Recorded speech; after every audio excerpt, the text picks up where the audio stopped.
And we're back with another episode of Project Electrolyte. This is the front steering and suspension episode. It's been a couple months since I was able to work on the car. I was finishing up a family house project. A little before and after here. I'll probably do a video on this project. It was multi-year, turned out great. But now I can focus on the car. So back to the front suspension. This is the Gerst front K-member. I ordered it without paint so I can modify it for my front battery box. I also ordered the 14-inch Wilwood brakes. These are a two-piece rotor, about the same size as the rear rotors from the Tesla. Got it mocked up into place here with the control arms, tubular adjustable control arms, so I can adjust my track width to get the stance just the way I'd like it. This is approximate ride height from below, and I'm holding up the battery box there with some ratchet straps. Here it is hanging down with the Viking double adjustable shocks. Got a spring rate that should be right for the weight of the batteries up front. Again, this is ride height showing the tires. These are 275/35/19 Nittos in the front. Plenty of clearance for steering. And here's the ride height from the side. You can see those big front fender flares. They kind of match the rear flares, factory body flares.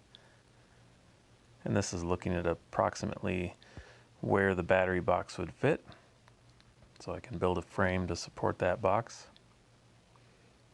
Using the Wilwood master cylinder off the factory brake booster. It also has a line lock so I can lock the front wheels if I want to warm up the rear tires. Use the copper nickel brake lines, easy to bend, looks nice, won't corrode. I'll be using those throughout the car. And the steering column, this is the original steering column. Bearings were worn out, it doesn't have tilt. I thought I'd use an I Did It column, but they don't have a factory fit for this car, so I cut out the mounts off the old column, bolted them into the bracket, and now I just tack welded them onto the new column. That way I can mount it in the factory location. And next is the power steering rack. This is an electric power steering rack from ePass Performance. I had to make my own brackets to put onto the K-member because it was designed for a regular Mustang 2 rack. I just CNC cut these, gave them a little bend, and then welded them back solid. Gave them a little bit of an angle so you have some rigidity for the side-to-side motion. I'll also come back and put some gussets around the bottom side there. And here's that rack. ePass Performance, by far the best in the electric power steering right now. They have the biggest motors. This is an original OEM part that's been adapted. It's a 3-turn lock to lock, just over 3 turns. So here's the steering shaft. It's a collapsible shaft in between the rack and the steering column. Big, heavy universal joints, and it just has a slight angle. It's really nice fit. Now I had to make some adjusters to adapt from the rack to the steering. So this is 1-inch aluminum hex. I had to go from 14mm right hand thread to 5/8 left hand thread. So these had to be custom made adjusters. Here they are into place, look nice and beefy. These are just the mock-up pieces. I have a really cool neighbor with a lathe who's going to help me get these drilled perfectly centered, and we'll taper down the edges, make them look really nice. Nice and beefy though, they feel great.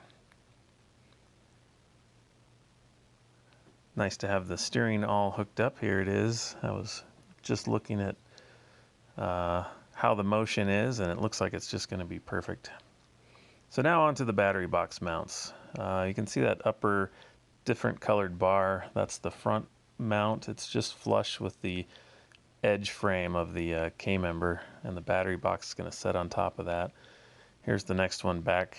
Just got it tack welded into place so I can make sure they're perfectly square to hold the box.